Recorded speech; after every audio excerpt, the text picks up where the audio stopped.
what if I told you there could be a map, not of coastlines or countries, but of a human soul? Today, we're diving into a really powerful idea from the fictional novel, The Cartographer's Daughter.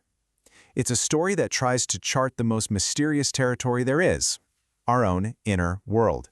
So, at the very heart of this story is this reclusive genius, a cartographer named Martin Wainwright. And this quote, it's pretty much the key to his whole philosophy. For him, a map was never just about geography. No, it was a confession. It shows you what the creator truly values, what they worship.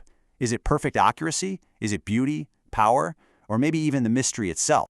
And this is where the story just takes this incredible, radical leap. Wainwright decided to take his philosophy to its absolute logical conclusion. He went way beyond mapping mountains and rivers. He started to chart the inner landscape of the human mind. Okay, so how do we get into this strange world? Well, we see it all through the eyes of his daughter, Celia Wainwright. And her journey kicks off, like so many do, with a single, unexpected letter that just shatters the quiet of her everyday life. So picture this. It's been more than 25 years since her father's tragic death.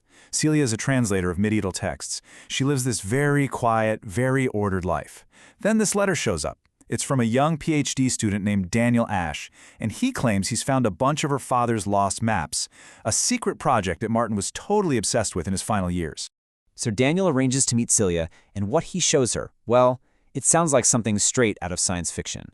Or, maybe just the ramblings of a brilliant man who had sadly lost his way at the end.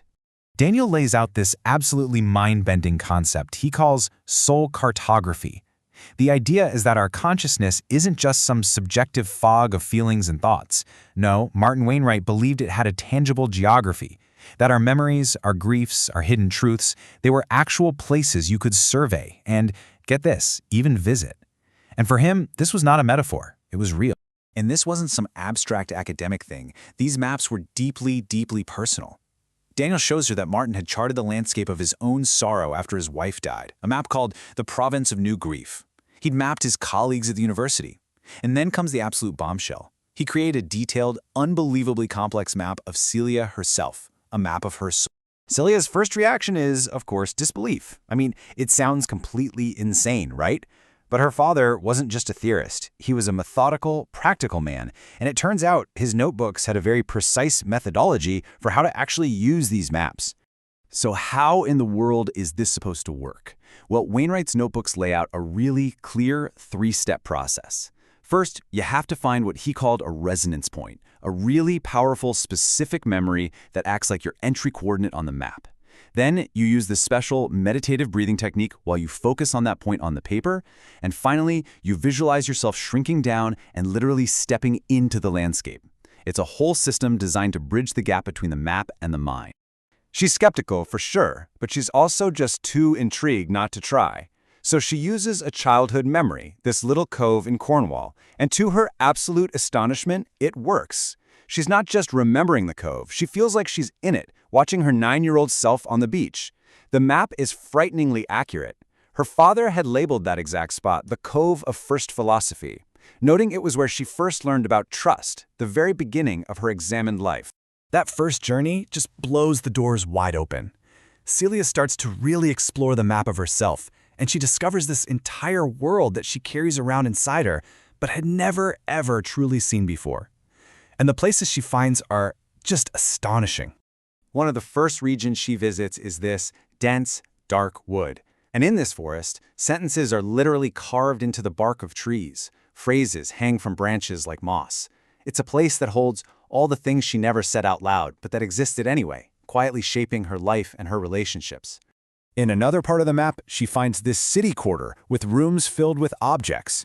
Each object represents a grief she never let herself feel. And the most heartbreaking discovery, she finds a crib for a child she and her ex-husband tried for but never had, a loss she had just pushed down and never really acknowledged. But it's not all darkness and pain. Her father also charted this beautiful remote ridge. It's a place of pure, unself-conscious joy from her childhood, and it's inhabited by her 7-year-old self. It represents a capacity for happiness that's still in her, a place she's just forgotten how to get to.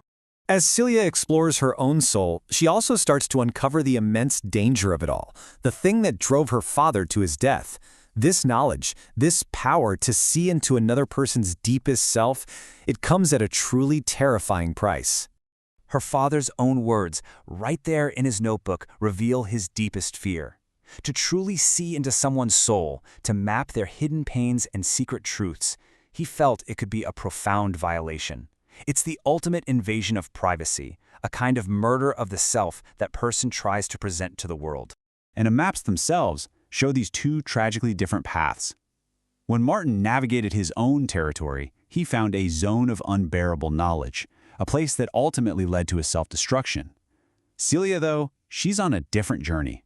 The very center of her map is called the place of her deepest truth, and it's guiding her not to destruction, but toward healing and self-knowledge. So, realizing the incredible power and, frankly, the danger of her father's work, Celia and Daniel understand that if this knowledge is ever going to be used, it has to be governed by a strict ethical code. They absolutely cannot repeat Martin's mistakes. Together, they start to develop a set of principles. They realize consent is everything, that some territories have to remain private, that the goal isn't to fix or control someone, but simply to witness them with compassion. And this is a big one, that sometimes too much clarity can actually be a weapon, not a gift. It's all about responsibility. And this brings us to the final, really provocative question the story leaves us with. Knowing all the risks, the potential for painful revelations, for unbearable truths, but also knowing the potential for profound self-understanding and healing, if someone could hand you a map of your own consciousness, would you dare to look? Would you really want to see the geography of you?